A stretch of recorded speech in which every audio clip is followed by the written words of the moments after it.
नमस्कार मित्रांनो, मी प्रशांत सोनोने स्वागत करतो माझं YouTube channel IT instructor Prashant वरती। मित्रांनो, पुढील 4 ते 5 महिन्यामध्ये आता आपली एक्झाम येणार आहे। पण या एक्झामच्या दृष्टीने आयटी इलेक्ट्रिशियन तसेच वायरमन विद्यार्थ्यांना कोणते एमसीक्यू महत्त्वाचे आहेत, कशा प्रकारचे एमसीक्यू एक्झाम मध्ये विचारले जातात याबद्दल मी तुम्हाला या चॅनलवरती सांगणार आहे। बघा, आपण सर्वात आधी निमीचे मॉड्यूल वाईज सर्व प्रश्न सॉल्व्ह करून घेणार आहे आणि परीक्षेच्या आधी मी परीक्षेमध्ये कोणकोणते प्रश्न तुम्हाला इम्पॉर्टंट आहे आणि ते कसे सॉल्व्ह करायचे याबद्दलची सिरीज सुरू करणार आहे। त्यासाठी माझ्या युट्यूब चॅनलला सबस्क्राईब करून ठेवा आणि आपण आता आज पहिलं मॉड्यूल म्हणजे safety practices and hand tools हे इलेक्ट्रिशियनचं पहिलं मॉड्यूल चालू करणार आहोत। चला तर मग व्हिडिओ सुरू करूया। बघा, सर्वात पहिले क्वेश्चन नंबर फर्स्ट। बघा, आपण वर्कशॉपमध्ये म्हणा किंवा इतर कोणत्याही ठिकाणी वेगवेगळ्या साइन बोर्ड्स बघत असतो। सर्वात पहिला प्रश्न हा त्याच्यावरतीच आहे। प्रश्न वाचा, what is the name of the safety sign? खाली दिलेल्या सेफ्टी साइनचं नाव काय आहे? बघा, सेफ्टी साइन मुख्यतः 4 प्रकारचे असतात। पहिली असते प्रोहिबिशन साइन, दुसरी असते वॉर्निंग साइन, तिसरी असते मॅन्डेटरी साइन आणि चौथी असते इन्फॉर्मेटिव्ह साइन। एक एक करून मी साइनचं महत्त्व सांगतो तुम्हाला। बघा, एखाद्या वर्कशॉपमध्ये आपण गेल्यानंतर आपण कोणती गोष्ट नाही करायला पाहिजे, ती गोष्ट जी साइन दाखवणार त्याला म्हणणार आपण प्रोहिबिशन साइन, म्हणजे ही गोष्ट आपण नाही करायला पाहिजे। त्यानंतर एखाद्या ठिकाणी फक्त वॉर्निंग लिहिलेली असते। बघा, आपण आता एखाद्या डीपी जवळ जातो किंवा एखाद्या सप्लाय जवळ जातो, तिथलं असतं 440 व्होल्ट, ही एक वॉर्निंग दिली असते। किंवा एखाद्या ठिकाणी रेडिओ ऍक्टिव्ह मटेरियल असेल, त्या ठिकाणी वॉर्निंग दर्शवतात, तर त्या वॉर्निंग दर्शवण्यासाठी जी साइन वापरली जाते आपण त्याला वॉर्निंग साइन म्हणत असतो। त्याच्यानंतर आहे मॅन्डेटरी साइन। मॅन्डेटरी साइन म्हणजे एखाद्या ठिकाणी गेल्यानंतर आपण कोणती गोष्ट करायला पाहिजे।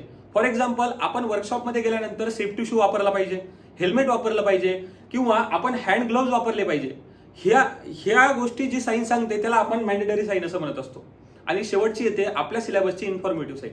इन्फॉर्मेटिव्ह साइन म्हणजे की एखाद्या गोष्टीबद्दल फक्त इन्फॉर्मेशन सांगण्याचं जी साइन काम करते तिला आपण इन्फॉर्मेटिव्ह साइन म्हणत असतो। बघा, तुम्ही रस्त्याने जात असताना तुम्हाला दिसतं की नागपूर 120 किलोमीटर, समोर हॉस्पिटल आहे, म्हणजे ग्रीन पार्टीमध्ये तुम्हाला ज्या पण साइन दिसतात ज्या फक्त इन्फॉर्मेशन देण्याचं काम करतात त्या तुम्ही फॉलो केल्या पाहिजे असं नाही, किंवा फॉलो नाही केल्या पाहिजे असं सुद्धा नसतं, त्याला आपण फक्त इन्फॉर्मेटिव्ह साइन म्हणत असतो। आता एक्झामच्या दृष्टिकोनातून याच्यात काय महत्वाचं आहे, तर सर्वात आधी एक्झाम मध्ये तुम्हाला साइन देतात आणि ते विचारतात साइन कोणते, जसं या क्वेश्चन मध्ये विचारलेलं आहे।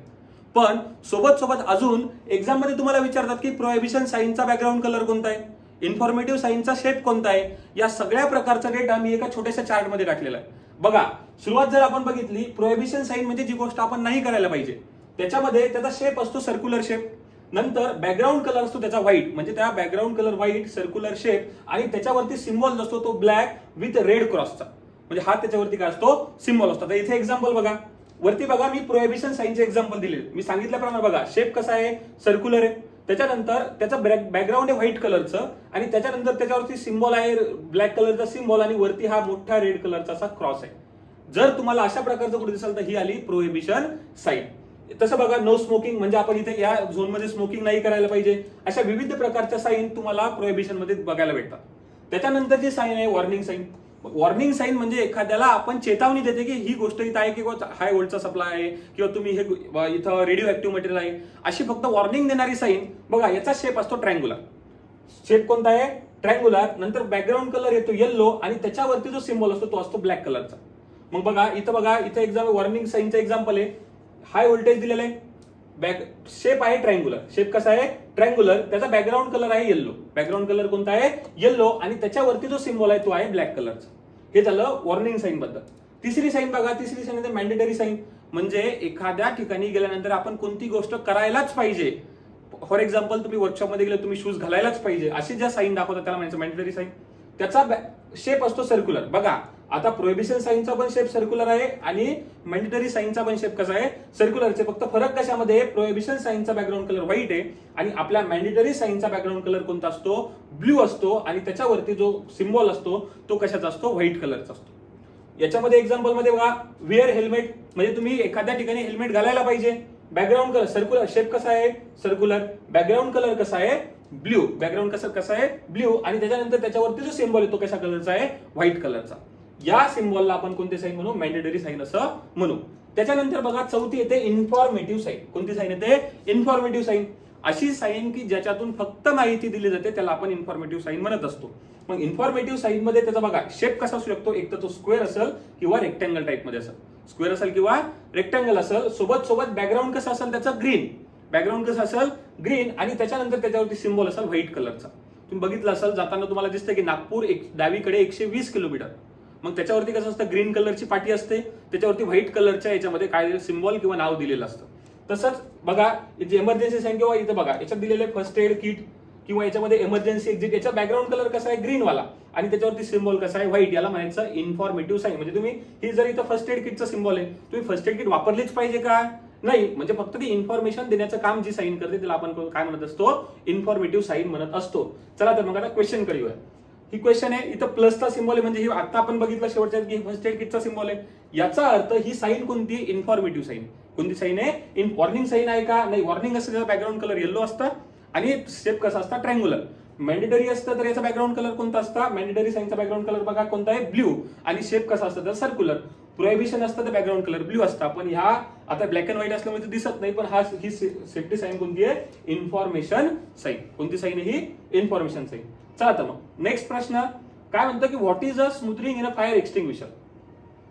आग विझवण्याच्या 3 पद्धती असतात. सर्वात पहिले बघा, आग ही 3 कारणामुळे लागत असते. जर तुमच्याकडे ऑक्सिजनचा सप्लाय, तिथं फ्यूल आहे आणि हीट आहे, जर या 3 गोष्टी एकत्र आल्या तर आग लागते. आग लागण्यासाठी काय लागतं, ऑक्सिजन, फ्यूल आणि हीट. या 3 गोष्टी आग लागण्यासाठी लागत असते.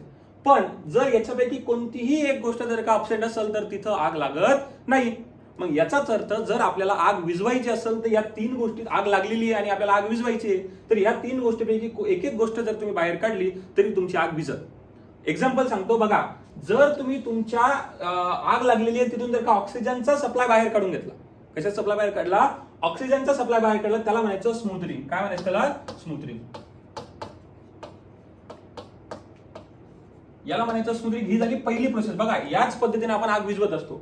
जर आता समजा असं झालं की तुम्ही ऑक्सिजन बाहेर नाही काढलं, जर त्या याच्यामधून फ्यूल एलिमेंट तुम्ही जर का बाहेर काढला, म्हणजे तुमच्यात आग लागलेली आहे त्याच्यामधून ऑक्सिजन न काढता, हीट न काढता तुम्ही फ्यूल एलिमेंट बाहेर काढला, तर फ्यूल एलिमेंट बाहेर काढण्याच्या प्रोसेसला म्हणायचं स्टार्विंग. काय म्हणतात, स्टार्विंग.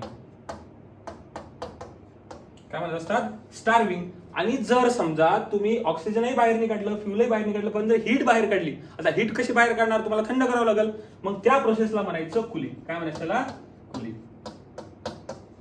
अशा 3 एक म्हणजे ज्या पद्धतीने आग लागते त्याच पद्धतीने जर तुम्ही एक एक गोष्ट त्याच्यातून जर का बाहेर काढली तर या 3 वेगवेगळ्या मेथड तयार होत असतात. एक असते स्मूथरिंग, एक असते स्टार्विंग आणि एक असते कुलिंग. आता बघा, आता क्वेश्चन कडे येऊया. What is the smothering. काय विचारलं नाही, स्मूथरिंग म्हणजे काय. आताच आपण बघितलं, जर तुम्ही ऑक्सिजनचा सप्लाय बाहेर काढून टाकला त्याला स्मूथरिंग म्हणतो. बघा, adding the fuel element in to the fire असेल का, नाही. जर तुम्ही फ्यूल एलिमेंट ऍड केला तर आग अजून भडकल, म्हणजे हे उत्तर नाहीये. Removing the fuel element from the fire. आता मला सांगा, जर तुम्ही फ्यूल एलिमेंट बाहेर काढला, आताच आपण बघितलं फ्यूल एलिमेंट बाहेर काढल्यावर काय कोणती प्रोसेस होते, त्याला आपण स्टार्विंग म्हणतो. याचा क्वेश्चन समोर आहे बघा. Removing fuel element from the fire का नाही, कारण आपल्याला विचारलं, काय विचारलं, स्मूथरिंग विचारलं. Using of water lower the temperature, म्हणजे पाणी टाकून तुम्ही टेम्परेचर कमी कराल का, ही यांना आग विझल, पण या प्रोसेसला काय म्हणायचं आपण, कुलिंग म्हणत असतो. त्याच्यामुळे हे सुद्धा याचं उत्तर नाही. आणि उत्तर उरलं चौथं, isolating the fire from the supply of oxygen. म्हणजे तुम्ही त्या आगीपासून जो ऑक्सिजनचा सप्लाय तो काय करा, बंद करा. मग त्या प्रोसेसला आपण काय म्हणत असतो, स्मूथरिंग म्हणत असतो. अशा प्रकारे 3 आग लागण्यापासून म्हणजे आग विझवण्याच्या 3 मेथड्स आपण बघितल्या.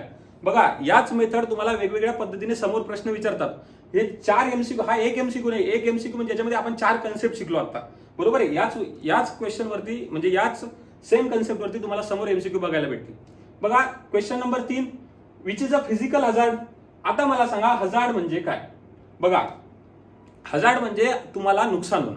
नुकसान आपण म्हणतो हजार्ड म्हणजे काय, की आपल्याला किंवा कोणत्याही एखाद्या गोष्टी त्या गोष्टीपासून जर आपल्याला नुकसान होत असेल तर त्याला हजार्ड असं म्हणतो. मग आता हजार्ड म्हणजे काय हे बघितलं आपण, पण हजार्ड किती वेगवेगळ्या टाईपचे हजार्ड असतात. जसं जर का तुम्हाला लागलं किंवा दुखापत झाली तर त्याला म्हणायचं फिजिकल हजार्ड, की तुम्हाला एखादी इंजुरी झाली त्याला फिजिकल हजार्ड म्हणतो. तर यांनी काय विचारलं की खालीलपैकी फिजिकल हजार्ड कोणता आहे. बघा, स्मोकिंग केल्यामुळं तुमचं लंग्स खराब होतं, ते तुम्हाला लागतं का, नाही. मग हा कदाचित बायोलॉजिकल हजार्ड मध्ये जाऊ शकतो. नंतर येतं बघा कोरोजन. कोरोजन म्हणजे तुम्हाला म्हणजे जंग लागणं किंवा एखाद्या गोष्टीवर जंग लागतो, तो कोणता इफेक्ट होतो, केमिकल इफेक्ट होतो, मग त्याला केमिकल हजार्ड आपण म्हणू शकतो.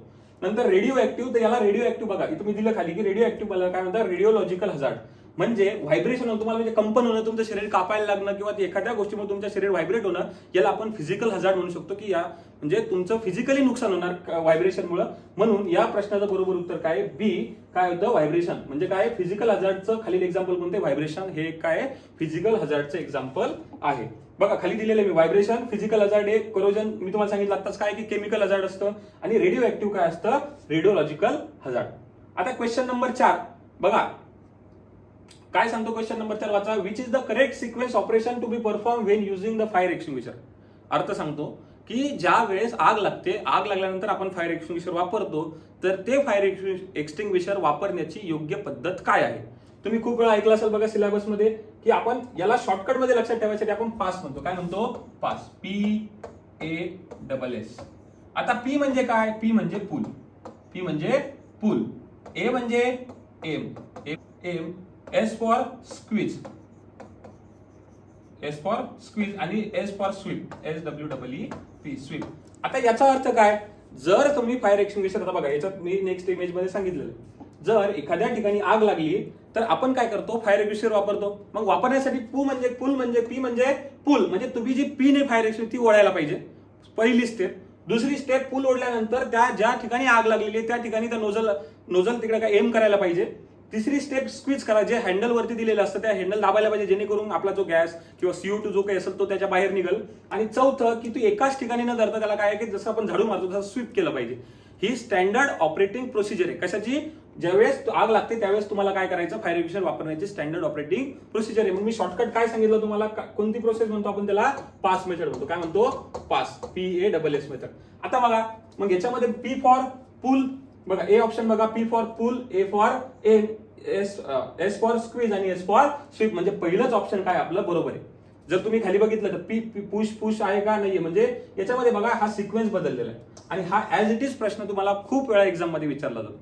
म्हणून अशा प्रकारे बघा याच्यामध्ये सर्वांना माहिती असतं की पास आपण मेथड आपण फायर एक्सटिंग्विशरसाठी वापरतो, पण नक्की स्क्वीज आधी का स्वीप आधी हे खूप जण विचारतात. म्हणून इथं या क्वेश्चन मध्ये या ठिकाणी जरा जास्त लक्ष द्या.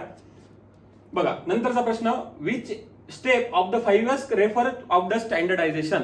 आता 5S टेक्नॉलॉजी म्हणजे काय बघा, जे आपण म्हणतो की जापान हे जगात जापनीज इंडस्ट्री किंवा जापनीज इंडस्ट्रीचा रेफरन्स घेतला जातो. ते का घेतला जातो, कारण जापनीज इंडस्ट्रीमध्ये काहीतरी स्टँडर्ड स्पेसिफाय केलेले त्यांनी.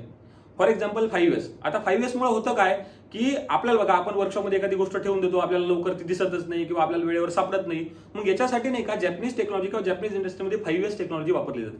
आता बघा आता 5S टेक्नॉलॉजी म्हणजे नेमकं काय बघा, याच्यात 5 यस असतात. आता 5 यस म्हणजे पहिला यस हा असतो सॉर्ट साठी. सॉर्ट म्हणजे की आपल्याकडं ज्या ज्या पण गोष्टी आहेत, जसं टूल्स इक्विपमेंट असतील किंवा स्क्रू ड्रायव्हर असतील, स्पॅनर असतील, हे वेगवेगळे सॉर्ट करून ठेवा, म्हणजे जेणेकरून लागेल तेव्हा आपल्याला वेळेवरती मिळतील. दुसरा यस असतो सेट इन ऑर्डर साठी. मी तुम्हाला सांगितलं की वेगवेगळ्या प्रकारचे स्पॅनर सेट असतात. जर तुम्ही स्पॅनर सेट सगळे मिक्स करून ठेवले तर वेळेवर तुम्हाला एका पर्टिक्युलर स्पॅनर शोधायसाठी वेळ लागेल. मग तेच जर तुम्ही आधीच व्यवस्थित सेट करून ठेवले तर तुम्हाला लवकर स्पॅनर सापडेल आणि तुमचं काम लवकर होऊ शकतं.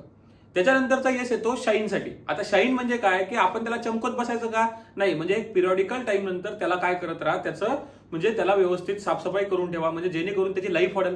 तिसरं येतं स्टँडर्डायझेशन. म्हणजे ज्या पण स्टँडर्डायझेशन नुसार ज्या गोष्टी ठरलेल्या आहेत त्या गोष्टीप्रमाणे त्याला काय करा, स्टोअर करून ठेवा. आणि जर तुम्ही या वरच्या 4 स्टेप जर फॉलो केल्या तर 5वा यस येतो सस्टेन साठी, म्हणजे ती गोष्ट जास्तीत जास्त काळासाठी टिकून राहील. बघा हे आहेत आपले 5S टेक्नॉलॉजीचे 5 यस.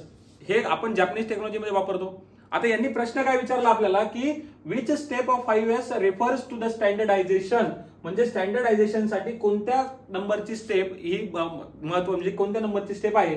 तर मग बघा आपण बघितलं होतं पहिला होता सेट, काय होता सॉर्ट, दुसरा होता सेट इन ऑर्डर, तिसरा होता शाईन, चौथा होता स्टँडर्डायझेशन आणि 5वा होता सस्टेन. 5वा काय होता, सस्टेन होता. मग स्टँडर्डायझेशन किती नंबरची स्टेप आहे, ही 4 नंबरची स्टेप आहे. आता मग तुम्हाला इथे स्टँडर्ड स्टेप विचारली, कदाचित तुम्हाला असं नेक्स्ट टाइम असं विचारलं की 4 नंबर 5S मधले 4 नंबरची स्टेप कोणती, तर ते आपल्याला लक्षात आलं पाहिजे की स्टँडर्डायझेशन.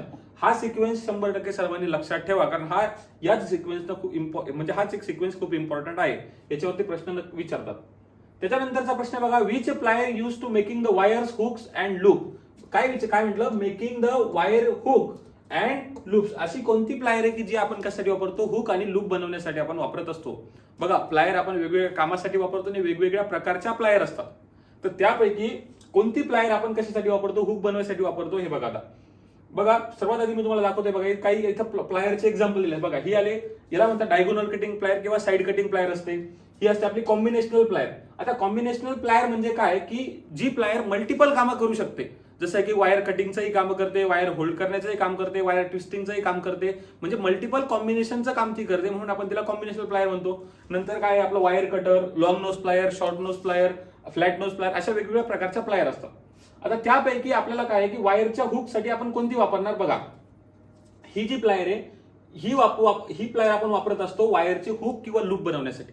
मग हिचं नाव काय आहे तर हिचं नाव आहे बघा, हे राऊंड, हिचं नोज बघा कसं गोल दिसून राहिलं, म्हणून हिला आपण म्हणत असतो राऊंड नोज प्लायर. जर हेच या ठिकाणी नाक जर लांब असतं, असं लांब असतं, तर याला म्हणलं असतं लॉंग नोज प्लायर.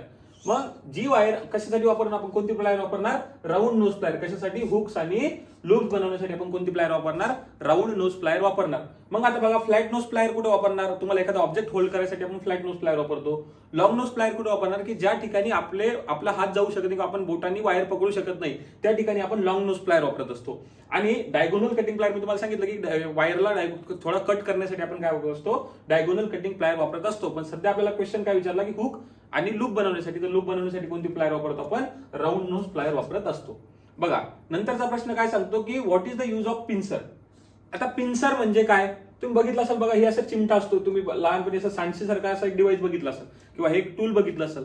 तर पिन्सरचं काय काम असतं माहितीये का, ज्यावेळेस आपण लाकडी, बघा जुन्या काळात आपण लाकडी बोर्ड ठोकायचो, मग त्या लाकडी बोर्डवरून जे खिळे काढायचं, आता खिळे तर हातात निघणार नाही, तर खिळे काढण्यासाठी एक टूल वापरायचं, त्याला पिन्सर म्हणायचं. मग हा असा दिसायचा बघा, हे काय याच्यामध्ये द्यायचं, समोरच्या भागामध्ये खिळा फसवायचा आणि त्याला ओढून घ्यायचं, हे काम होतं पिन्सरचं. मग आता बघा इथं ट्विस्टिंग द फ्लेक्सिबल वायर का नाही, मग हे आहे का, हे उत्तर आहे का, नाहीये. Cutting small diameter of wire नाही. Extracting the pin nails from the wood, म्हणजे खिळे आपण एक्स्ट्रॅक्ट करण्यासाठी आपण काय वापरत असतो, पिन्सर वापरत असतो, म्हणजे आपलं ऑप्शन नंबर सी याचं बरोबर उत्तर आहे. आता चौथा ऑप्शन बघा, holding the small objects where finger can not reach. आता मला सांगा ट्विस्टिंग द फ्लेक्सिबल वायरला ट्विस्ट करण्यासाठी तुम्ही काय वापरणार, इथं प्लायर वापरणार कोणती, लॉंग नोज प्लायर, इथं तुम्ही सहसा कॉम्बिनेशनल प्लायर किंवा फ्लॅट नोज प्लायर वापरता. Cutting the small diameter of wire, याच्यासाठी तुम्ही काय वापरणार, डायगोनल कटिंग प्लायर वापरणार. आपण कोणती वापरणार, डायगोनल कटिंग प्लायर. बघा एक्स्ट्रॅक्टिंग याच्यासाठी तर पिन्सर वापरणार. आणि काय सांगितलं, holding the small objects where finger can not, म्हणजे असा ऑब्जेक्ट होल्ड करण्यासाठी जिथं तुमचे हाताचे बोट जाऊ शकत नाही, तर इथं वापरणार आपण कोणती, लॉंग नोज प्लायर. बघा हे 4 MCQ, प्रत्येक याचा काही ना काही वेगळा यूज आहे. मग आता आपलं उत्तर होतं option number C, extracting the pin nails from the wood. नंतरचा प्रश्न बघा, what is the name of road safety sign. आता ही रोड सेफ्टी साईन दिसते, तर याचं नाव काय. आता याचं नाव ही मॅन्डेटरी साईन आहे, कॉशनरी साईन आहे, इन्फॉर्मेटिव्ह साईन आहे की प्रोहिबिशन साईन आहे. मग बघा मी तुम्हाला काय सांगितलं, ऑक्टागोनल शेप आहे किंवा राऊंड टाईप शेप आहे, आणि हे तुम्हाला रोडवरती दिसतं, स्टॉप वगैरे असे जे दिसतं, म्हणजे याला म्हणायचं मॅन्डेटरी साईन. ही साईन कोणती आहे, मॅन्डेटरी साईन. आपण बघा साईन बद्दल आपण आधीच्या याचा पहिल्या क्वेश्चन मध्ये बघितलं की मॅन्डेटरी साईनचा शेप कोणता असतो, त्याचा बॅकग्राऊंड कलर कोणता असतो. आता याच्यात एक्झॅक्ट ब्लॅक अँड व्हाईट आहे म्हणून तुम्हाला ओळखता येणार नाही, पण या साईनचं नाव आहे मॅन्डेटरी साईन. मग याचं उत्तर काय येणार आपलं, याचं उत्तर येणार ऑप्शन नंबर ए. कोणतं येणार, option number A, mandatory sign. हे कशा साईन आहे, mandatory sign, road safety sign आहे म्हणून. बघा नंतरचा प्रश्न, what is the background colour of warning sign in the basic category. मी तुम्हाला सांगितलं होतं की बघा की 4 प्रकारच्या साईन असतात, तर वेगवेगळ्या साईनचे वेगवेगळे शेप असतात, वेगवेगळे बॅकग्राऊंड कलर असतात. यांनी आपल्याला काय विचारलं, वॉर्निंग साईन कुठे, वॉर्निंग साईन विचारलं. मग वॉर्निंग साईन मध्ये मी तुम्हाला सांगितलं बघा, वॉर्निंग साईनचं लिहून घ्या.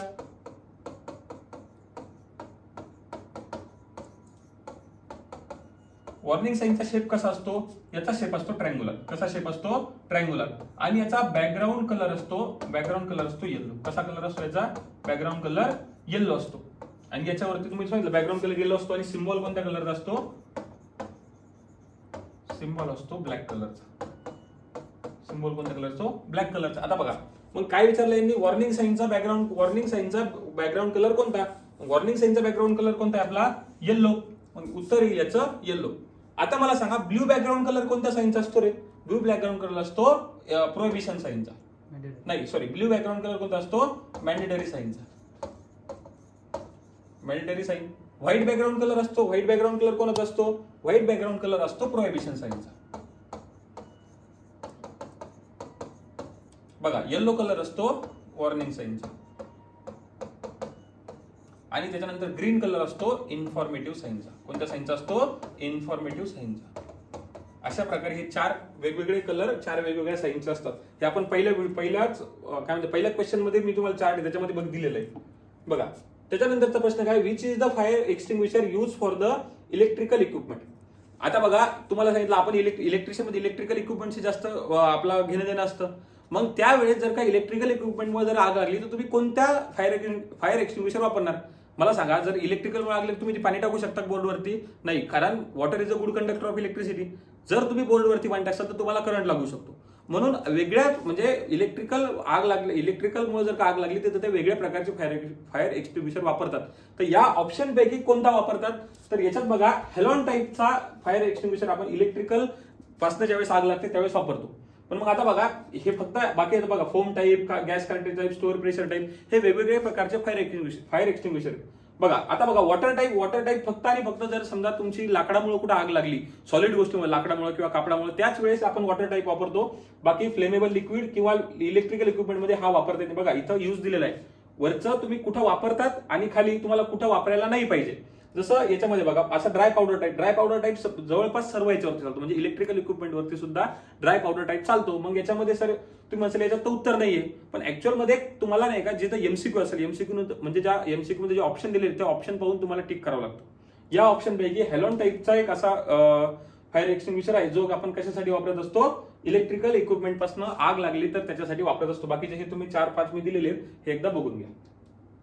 नंतर बघा which is a waste disposal method that produce the heat.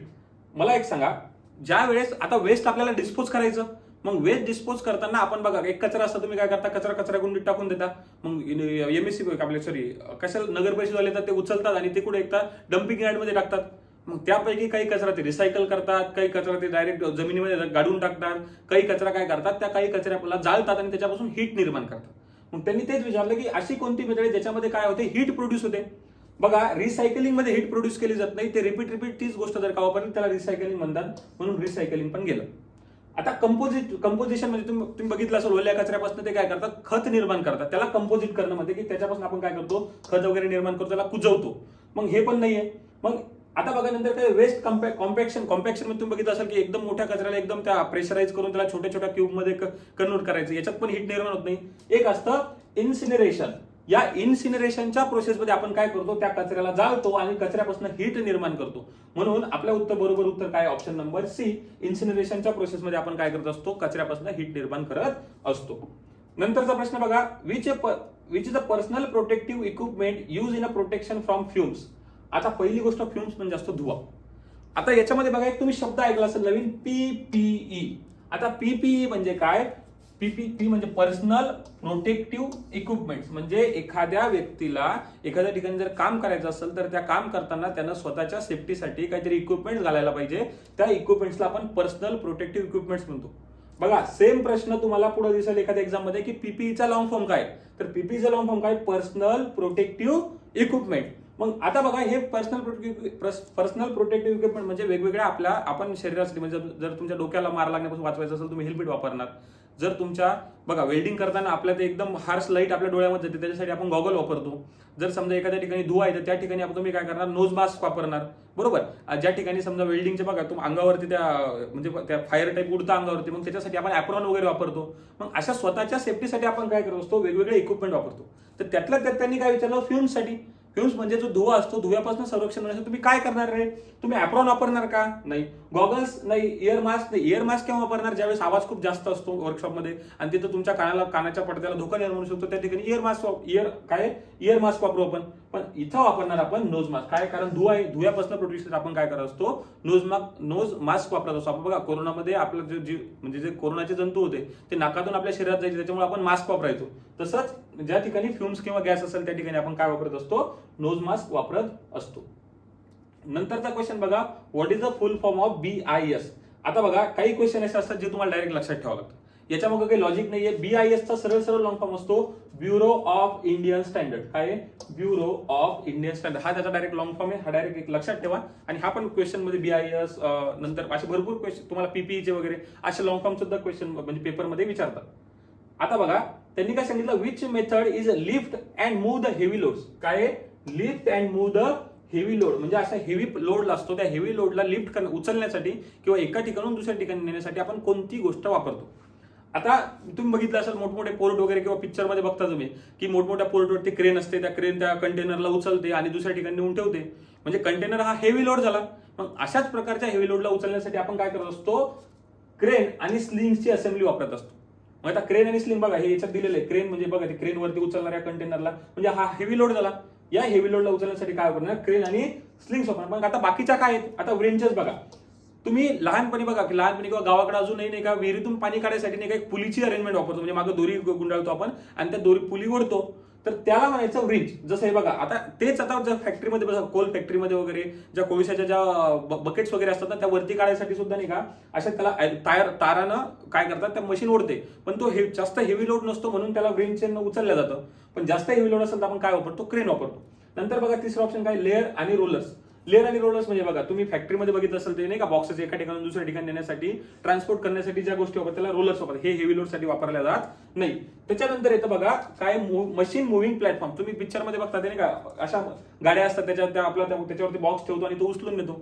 हे सुद्धा काय मीडियम लोड साठी असते, हेवी लोड साठी नाही. तर मग हेवी लोड उचलण्यासाठी आपण काय करत असतो, क्रेन आणि स्लिंग्सची असेंब्ली वापरत असतो. आता क्रेन म्हणजे बघा क्रेन, स्लिंग्स म्हणजे त्या लोखंडीच्या चेन टाईप असतात त्याला स्लिंग्स म्हणते. ठीक आहे. आता बघा what is a starving in a fire extinguisher. मी तुम्हाला दुसऱ्या क्वेश्चन मध्ये सांगितलं होतं की आग तीन गोष्टीमुळे आग लागते. एक असते ऑक्सिजन, दुसरं असतं हीट आणि तिसरं असतं फ्यूल. जर या तिन्हीपैकी कोणती तरी एक गोष्ट तुम्ही काढून टाकली तर आग विझणार. मग आता विचारलं काय, स्टार्विंग विचारलं. मी तुम्हाला सांगितलं बघा, जर तुम्ही सप्लाय मधनं ऑक्सिजन काढून टाकला, काय टाकलं, ऑक्सिजन जर तुम्ही आगीतनं काढून टाकला तर ही कोणती असते, स्मूथरिंग असते. पण जर तुम्ही ऑक्सिजन न काढता तुम्ही काय काढलं, फ्यूल एलिमेंट काढला, फ्यूल काढलं तर याला म्हणायचं स्टार्विंग. काय म्हणायचं, स्टार्विंग. आणि जर तुम्ही हीट कमी केली, काय केली, हीट कमी केली तर ज्या प्रोसेसला म्हणायचं कुलिंग. याला काय म्हणायचं, कुलिंग. म्हणजे या तीन गोष्टी काढून टाकण्याच्या तीन वेगवेगळ्या प्रोसेस आहेत. तर आधीच्या प्रश्नामध्ये काय विचारलं होतं, ऑक्सिजन काढून टाकला. तर आता त्यांनी काय विचारलं, स्टार्विंग म्हणजे काय किंवा स्मूथरिंग. आता स्मूथरिंग म्हणजे ऑक्सिजन काढून, स्टार्विंग म्हणजे काय, तर बघा इथं स्टार्विंग म्हणजे काय दिलं की फ्यूल एलिमेंटला काय करायचं, काढून टाकायचं. आता बघा ऍडिंग द फ्यूल एलिमेंट का नाही, जर फ्यूल एलिमेंट तुम्ही ऍड केला तर आग अजून जास्त लागेल.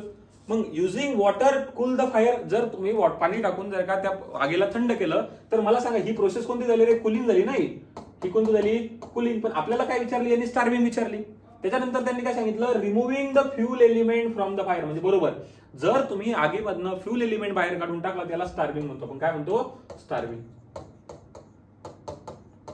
आणि नंतर preventing oxygen supply to the fire. मग ऑक्सिजन जर काढून टाकली याला स्मूथरिंग म्हणून. मी आता लिहून दिलं तुम्हाला, जर ऑक्सिजन काढून टाक काय म्हणू आपण, स्मूथरिंग म्हणून. तर आपल्याला विचारलं काय, स्टार्विंग म्हणजे काय, याचं उत्तर काय, करेक्ट उत्तर याचं option number C, removing the fuel element from the fire, हे याचं बरोबर उत्तर आहे. क्वेश्चन नंबर 16 बघा, what is the name of PPE. आता मला सांगा तुम्ही पीपीईचा लॉंग फॉर्म काय आहे, पर्सनल प्रोटेक्टिव्ह इक्विपमेंट. कशासाठी वापरतो, एखाद्या आपल्या स्वतःच्या माणसाच्या सेफ्टीसाठी आपण पीपीई वापरत असतो. मग तुम्ही बघितलं असेल बघा, जर तुमच्या कॉलेजमध्ये वेल्डरचं वर्कशॉप असेल तर तुम्ही अशा वेल्डरच्या जसं स्क्रीन बघितलं असेल, मुलं काय करतात, वेल्डिंग करताना ही स्क्रीन समोर ठेवतात. दिसायला ही फेसचा म्हणजे असं तुम्ही जर अंदाजे लॉजिक लावलं तर असं काय वाटेल तुम्हाला की ही काहीतरी फेस शिल्ड वगैरे. पण ऍक्च्युअल मध्ये बघा नोज मास्क नाहीये. ऑप्शन नंबर पहिला आणि दुसरं तर ऑटोमॅटिक कटून गेलं. बघा या फेस शिल्ड आणि हँड स्क्रीन मध्ये आता हे तुम्हाला चेहऱ्याच्या समोर ठेवते आपल्याला माहितीये, पण याला बघा इथं असं हँडल दिलेलं आहे. त्या हँडलला आपण असं पकडतो आणि नंतर ती चेहऱ्यासमोर ठेवतो. तर हे फेस शिल्ड नाहीये, याला म्हणजे याचं एक्झॅक्ट नाव आहे हँड स्क्रीन. काय नाव याचं, हँड स्क्रीन. त्याच्यामुळे हे लक्षात राहते, हे पण कन्फ्युजिंग होतं कधी कधी. Option number 17, which disposal method waste काय save the lots of energy. मला सांगा एनर्जी सेव्ह करणं. बघा ज्याच्यात वेस्ट मध्ये ज्याच्यातून एनर्जी ज्यावेळेस आपण हीट बाहेर निघते त्याला आपण इन्सिनरेशन म्हटलं. पण मग मी तुम्हाला सांगा अशी कोणती मेथड त्याच्यात एनर्जी स्टोअर होते, म्हणजे एनर्जी काय होते, सेव्ह होते, जास्त एनर्जी वाया जात नाही. तुम्ही ऐकलं असेल बघा की तुम्ही प्लास्टिकच्या बॉटलला रिसायकल केलं पाहिजे, किंवा ज्या ज्या पण गोष्टी आहेत ज्या तुम्हाला पुन्हा पुन्हा वापरता येतात त्या तुम्ही पुन्हा वापरल्या पाहिजे, रिसायकलिंग केलं पाहिजे. याच्यामुळे काय होणार की ज्या गोष्टी म्हणजे नवीन गोष्टी तयार करायला आपल्याला एनर्जी कमी लागणार. म्हणजे सरळ की अशी मेथड की ज्या मेथडमध्ये एनर्जी काय होते, सेव्ह होते, ती असते रिसायकलिंग. कोणती असते, रिसायकलिंग. मी लँडफिल, इन्सिनरेशन, कंपोजिशन हे ऑलरेडी याच्या मागच्या याच्यामध्ये तुम्हाला सांगितलं. याचं उत्तर करेक्ट उत्तर काय, रिसायकलिंग. बघा हा क्वेश्चन काय, which artificial respiration method is to be perform victim injure on the chest आणि बिली. आता या क्वेश्चनचा अर्थ सांगतो मी तुम्हाला. याचं म्हणणं काय की जर एखादा व्यक्ती आहे त्या व्यक्तीच्या छातीवरती आणि त्याच्या पोटावरती जर का जखम झाली किंवा त्याला मार लागला तर तुम्ही त्याला खालीलपैकी कोणती फर्स्ट एड म्हणजे की कोणता म्हणजे आर्टिफिशियल रेस्पिरेशन हे द्याल तुम्ही मेथडनं द्याल. आता बघा, आता हे समजायच्या आधी मी तुम्हाला सांगतो शॅपलर्स मेथड काय असतं माहिती आहे का, ज्यावेळेस एखाद्या विक्टिमला लागतं त्यावेळेस नाही का त्याला असं खाली झोपवलं जातं पोटाच्या वरती आणि वरतून त्याला नाही का प्रेशराईज केलं जातं. ओके, म्हणजे हे याला म्हणायचं शॅपलर्स मेथड. दुसरी आता शेवटची मेथड बघा, एक अजून काय Nelson's arm lift back pressure method, म्हणजे ज्यावेळेस असा बॅक वगैरे मध्ये पेन त्यावेळेस सुद्धा आपण काय करतो या मेथडमध्ये सुद्धा काय असतं, त्याच्या पोटावरती त्याला झोपवलं जातं आणि वरतून प्रेशर दिलं जातं. आता मला सांगा, जर एखाद्या व्यक्तीच्या छातीवरती आणि पोटावरती जखम झाली तर तुम्ही त्याला पोटावर झोपवणार का रे? नाही. मग उरल्या दोन मेथड, एक की माउथ टू माउथ मेथड आणि दुसरी येते माउथ टू नोज मेथड. आता माउथ टू नोज मेथड काय वापरतात, ज्या वेळेस एकदम वर्स्ट कंडिशन असतं की त्याचं तोंड म्हणजे एकदम तोंड असं एकदम घट्ट बंद झालं आणि त्याला तोंड उघडता येत नाहीये, त्याच वेळेस तुम्ही माउथ टू नोज मेथडनं काय रेस्पिरेशन देत असता त्याला. मग आता उरलं कोणतं, एक की माउथ टू माउथ मेथड. त्याचं याचं करेक्ट उत्तर आहे माउथ टू माउथ मेथड. पण तुमच्या नेहमीच्या याच्यामध्ये याचं उत्तर दिलेले डी, हे 100% चुके. कारण तुम्हाला सांगा, जर त्याच्या चेस्ट आणि बेलीवरती जर का त्याला जखम झालेली आहे तर तुम्ही त्याला असं उलटं झोपवलं का, तर उलटं झोपूच शकत नाही ना. तर मग त्याच्यामुळे याचं करेक्ट उत्तर आहे माउथ टू माउथ मेथड. आता हे बघा, हे 4 इमेज आहेत रेफरन्ससाठी, हा पण एकदा बघून घ्या की या मेथड म्हणजे क्वेश्चन मध्ये कदाचित तुम्हाला उद्या दुसरा क्वेश्चन विचारू शकतात पेपरमध्ये, तर बघून घ्या. ठीक आहे. नंतर काय, which type of occupational health hazard is cause infection. काय इन्फेक्शन आणि काय विचारलं, हजार्ड. हजार्ड म्हणजे मी तुम्हाला सांगितलं की आपल्याला ज्या गोष्टीपासून नुकसान होतं त्याला साध्या भाषेत आपण हजार्ड म्हणतो. मग त्यांचं म्हणणं आहे की असा कोणतं नुकसान आहे की ज्याच्यामुळे काय इन्फेक्शन तयार होतं. मग आता इन्फेक्शन काय होतं मला सांगा, इलेक्ट्रिकल शॉक लागल्यामुळे इलेक्ट्रिकल हजार्डमुळे होतं का? नाही, इलेक्ट्रिकल हजार्डमुळे होत नाही. आता बघा, याच्यात दोन आहेत, एक आहे फिजिओलॉजिकल हजार्ड, एक आहे सायकोलॉजिकल हजार्ड. आता सायकोलॉजिकल म्हणजे तुम्ही एखादा बघितला असेल तो सायको झाला, जर त्याच्या डोक्यावर परिणाम झाला तर त्याला सायकोलॉजिकल हजार्ड म्हणतात. आणि जर फिजिओलॉजिकल हजार्ड म्हणजे जर का त्याला एखाद्या जुखापत झाली किंवा एखादं लागलं त्याला काय म्हणतात, फिजिओलॉजिकल हजार्ड म्हणायचं. पण याने आपल्या विचाराला काय इन्फेक्शन झालं तर इन्फेक्शन हे कोणतं आहे, बायोलॉजिकल हजार्ड आहे. म्हणजे बघा, किटाणू वगैरेमुळे इन्फेक्शन होतं तर ते इन्फेक्शन कशामुळे होतं, ते इन्फेक्शन कशामध्ये येतं, बायोलॉजिकल हजार्डमध्ये येतं. म्हणून याचं करेक्ट उत्तर आहे ऑप्शन नंबर बी, बायोलॉजिकल हजार्ड. बघा, नंतरचा प्रश्न आहे, what is the use of this tool. आता त्यांनी बघा याच्यात काय केलं, त्यांनी पहिले काय दिलं होतं, पिन्सरचा यूज विचारला की पिन्सर कशासाठी वापरते, आणि आता त्यांनी इमेज दिली, फक्त नाव नाही दिलं. आता काय दिलं, इमेज दिलं. ही इमेज जर तुम्ही बघितलं तर ही पिन्सर सारखी दिसते आणि ही पिन्सरच आहे. काय पिन्सर. मग आता पिन्सर आपण कशासाठी वापरतो हे आपल्याला प्रश्नामध्ये विचारलेलं आहे. बघा, होल्डिंग द हॉट सबस्टन्स साठी पिन्सर वापरू का? नाही रे. मग मला सांगा, cutting and twisting the wire, cutting and twist करायसाठी आपण प्लायर वगैरे वापरू. Loosing and tightening the bolts and nuts, बघा बोल्ट आणि नटला टाईट आणि लूज करायसाठी तुम्ही वापरू का? तिथं तर आपण स्पॅनर सेट वापरू. उरलं काय की तुम्ही पिन्सर कशासाठी वापरता, extracting the nails from the wood, म्हणजे एखाद्या लाकडी याच्यापासून काय म्हणजे लाकडी गोष्टीतून खिळे बाहेर काढण्यासाठी आपण काय करतो, पिन्सर वापरत असतो. म्हणजे याचं बरोबर उत्तर काय, option number C, extracting the nail from the. बघा, आता नंतरचा प्रश्न काय म्हणतो, how will you diagnose the victim is suffering under the cardiac arrest. म्हणजे जर एखादा विक्टीम कार्डियक अरेस्ट मध्ये सफर करत आहे तर तुम्ही त्याला कसं ओळखाल किंवा काय लक्षण असेल त्याचे की जो कार्डियक अरेस्ट आला म्हणून समजेल तुम्हाला. सर्वात आधी कार्डियक अरेस्ट म्हणजे काय की ज्या वेळेस तुमचा हार्ट नाही का पंप करणं बंद करतं ब्लड आणि त्यावेळेस ऑक्सिजन सप्लाय बंद होतो, याला कार्डियक अरेस्ट म्हणते. मग आता बघा, कार्डियक अरेस्ट झाल्यानंतर नेमकं होईल काय, get pain into spinal cord, म्हणजे तुमच्या पाठीच्या कानामध्ये त्रास होईल का, तर नाही. बघा, mouth will be tightly close, म्हणजे तुमचं तोंड एकदम घट्ट बंद होतं का, नाही होत. हे मिरगी वगैरे आल्यानंतर तोंड घट्ट बंद होत असतं. हेवी स्क्वेलिंग ऑन अ स्टमक, म्हणजे तुमच्या पोट एकदम सुस्त किंवा पोट फुगतं का, तर नाही. ज्या वेळेस तुमचं गॅस अपचन किंवा ऍसिडिटी वगैरे होते त्यावेळेस अशी कंडिशन होत असते. मग बघा, appears blue colour around his lips, म्हणजे ज्या वेळेस तुमच्या बॉडीमध्ये ऑक्सिजनचा सप्लाय कमी होत असतो त्यावेळेस तुमचे काय जे लिप्स असतात ना ओठाच्या साईडला, बघा याच्यामध्ये दिसलं, ओठाच्या साईडला असं काय होतं, ब्ल्यू कलरचे होठ तुमचे पडायला लागतात. हे मग याचं बरोबर उत्तर काय आहे की appear blue colour around his lips, option number D. Option number काय आहे उत्तर याचं, ऑप्शन नंबर डी हे काय याचं बरोबर उत्तर आहे. चला नेक्स्ट प्रश्न बघा, what is the name of the tool. खाली दिलेल्या इमेज मध्ये टूलचं नाव काय. आता बघा, मी तुम्हाला त्या प्लायरच्या याच्यामध्ये दाखवलं होतं की वेगवेगळ्या प्रकारचे प्लायर असतात, आपण ते वेगवेगळ्या गोष्टीसाठी वापरतो. आता हे जे प्लायर बघा, हे बघा, पहिली गोष्ट क्रिम्पिंग टूल नाहीये. क्रिम्पिंग टूल म्हणजे वायरला प्रेस वगैरे करण्यासाठी वापरतात. आता बघा कॉम्बिनेशनल प्लायर तुम्ही बघितले असेल, कॉम्बिनेशनल प्लायर मध्ये असे फ्लॅट टाईप असे नंतर मागून खाचे वगैरे दिसतात ते पण नाहीये. म्हणजे या टूलचं नाव आहे डायगोनल कटिंग प्लायर. काय आहे? डायगोनल कटिंग प्लायर, किंवा याचं दुसरं नाव साईड कटिंग प्लायर सुद्धा याला म्हणत असतो. नंतर बघा, आता बघा याच्यात काय दिलं की what is the name of safety sign. बघा क्वेश्चन इथपर्यंतच आहे की या सेफ्टी साईनचं काय नाव आहे. आपण बघा पहिल्या क्वेश्चन मध्ये सेफ्टी साईनचं, ज्यावेळेस सेफ्टी साईन बघितला तर इथं बघितलं, बघा इथं तुम्हाला ग्लव्ह सारखं दिसून राहिलं. रिअल मध्ये इमेज अशी, पण तुम्हाला आता ही ब्लॅक अँड व्हाईट असल्यामुळे अशी दिसेल. बघा इथं ग्लव्ह सारखं दिसून, म्हणजे ग्लव्ह घालायला पाहिजे आणि जी गोष्ट आपण करायला पाहिजे अशा सेफ्टी साईन ज्या असतात त्याला आपण काय म्हणत असतो? Mandatory signs. कोणत्या साईन म्हणत असतो? Mandatory sign. बघा इथं खाली आहे वेअर ग्लव्स, म्हणजे तुम्ही वर्कशॉपमध्ये किंवा इलेक्ट्रिकलचं काम करताना ग्लव्स घालायला पाहिजे, ही अशी ही साईन सांगते. आणि जी सांगते त्याला आपण काय म्हणतो? Mandatory sign. म्हणजे याचं उत्तर आहे option number B, mandatory sign. बघा नंतरचा प्रश्न काय? What will be the first aid to be given stop the bleeding of the victim. म्हणजे जर समजा एखाद्याच्या हाताला किंवा एखाद्याला दुखापत झाली तर त्याचा ब्लड थांबवण्यासाठी तुम्ही कोणत्या प्रकारची फर्स्ट एड तुम्ही वापरा. आता बघा अप्लाइंग ऑइनमेंट. ऑइनमेंट म्हणजे काय? एखादा मलम वगैरे त्याच्यावरती लावणार. तुम्ही लगेच ब्लडिंग झालं त्याला ब्लडिंग थांबवण्यासाठी लगेच मलम लावणार का? नाही, तुम्हाला आधी फर्स्ट एड करावं लागतं. बघा कीप इंजर्ड पोर्शन अपवर्ड, म्हणजे तुम्ही जर ज्या हाताला समजा हाताला लागलं तर हात तसं वरती धरू शकता की ब्लिडिंग कमी होईल, पण ब्लिडिंग थांबेल का त्याच्यामुळे? नाही थांबणार. Covering the wound the portion of dressing, म्हणजे त्याचं म्हणणं काय की एखादा कपडा वगैरे त्याच्यावरती गुंडाळा. हे पण बरोबर आहे की आपण काय करू शकतो? याच्यावरती कपडा गुंडाळू शकतो. पण आता ऑप्शन नंबर 4 वाचा. काय? Applying the pressure over the injured portion.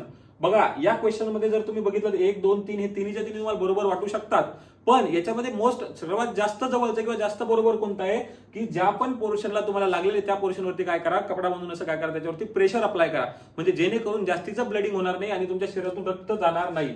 बघा याचं करेक्ट उत्तर काय येणार? Option number D. काय येणार? ऑप्शन नंबर डी मध्ये काय? Applying the pressure over the injured portion. नंतरचा प्रश्न बघा, हे बघा याच्यात रेफरन्ससाठी मी दिले की मलम लावताना हँड वरती करणं म्हणजे काय. नंतर तुम्ही याला पण करेक्ट आन्सर काय? आपलं डायरेक्ट प्रेशर काय करणं? अप्लाय करणं ज्या ठिकाणी आपल्याला लागलंय त्या ठिकाणी. आता बघा काय? What is the immediate action should be taken rescue the victim is steel in the contact of the electrical power supply. म्हणजे सरळ साध्या भाषेत जर एखाद्याला करंट लागला तर तुम्ही काय कराल रे? आपल्याला सगळ्याला माहिती आहे, आपण पहिल्याच दिवशी शिकतो की करंट लागल्यानंतर आधी काय करायचं? जाऊन सप्लाय बंद करायचा. तुम्ही मदतीसाठी आवाज देणार का कोणाला की जोपर्यंत तो येईल?